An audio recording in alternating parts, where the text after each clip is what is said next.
حالت در جواب حضرت میگه هرچند که دوست بهتر از گنج و زر است، چون گشت زیاد مایه درد سر است. آری مثل دوست به آتش ماند، از بهر تو کمش نفع و زیادش ضرر است. در دنباله این دوستی و رفاقت میگه دوستان را باید از رفتار و کردارشان سنجید، نه با گفتارشان.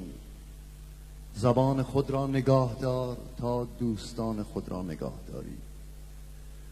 دوستان دغل مانند سایه ما هستند که تا وقتی در آفتابیم به ما نزدیکترند، ولی همین که به سایه میرسیم ما را رها کرده و دور میشوند.